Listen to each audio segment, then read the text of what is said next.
drage besedoljubke in ostali. Lepo pozdravljeni v besedi tedna.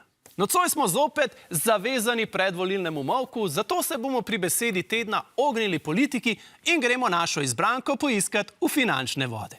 Na svetovnih finančnih trgih namreč zvonijo vsi možni alarmi. Še posebej je zaškripalo v menjalnicah kriptovalut, ki jim zdaj ne rečemo več kriptovalute, temveč škriptovalute. Vsak kriptomilionar, ki se ni pravočasno umaknil v kakšne bolj realne oblike premoženja, je zdaj škriptomilionar. Morda je še vedno milijonar, a portfelj se vedno bolj maje.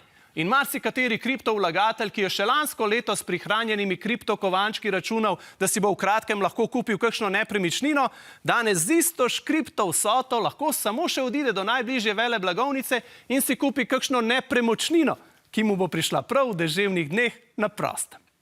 A ne samo v škriptovalute in nepremičnine. Ljudje so vlagali svoj denar tudi v različne pakete delnic, upajoč, da bodo lahko na dolgi rok od tega živeli kot uspešni vlagatelji, ki so že zdavnaj pustili svoje dnevne službe. Iskali so najbolj donosne vrednostne papirje v upanju, da zadanejo tiste ta prave, brez delnice. Delnice, ki ti omogočajo brezdelje. Ko jih imaš, ne rabiš več v službo. A žal je tudi tu zaškripalo in marsikateri vlagatelj ni postal človek, ki lahko zdaj shaja brez da bi delal, temveč je samo ostal brez omembe vrednih delnic. Kaj pa tisti premožneži, ki imajo ogromna bogastva, na družbenih omrežjih pogosto pišejo na način, ki zbuja resen dvom v njihovo zdravo pamet? Rečemo jim debilionarji.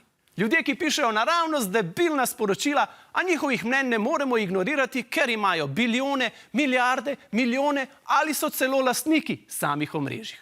Pravi debilionar nisi, ko voziš Teslo, niti ko proizvajaš Teslo, temveč ko ob tem še komuniciraš kot Teslo. Tako, drage moje, v duhu jutrišnjega trojnega referenduma smo si tudi mi tokrat privoščili kar 3 besede tedna. Škriptovalute, brezdelnice in debilionarja. Slednjega še prav posebej. Upamo, da nas ne bo tožil, ker sicer je bila to zadnja beseda tedna. Eja, ti si že subscriber. Ja, valjda, kdo pa še ni? Jelega. Ja pa kaj čakaš, človek? Zresni se vendar!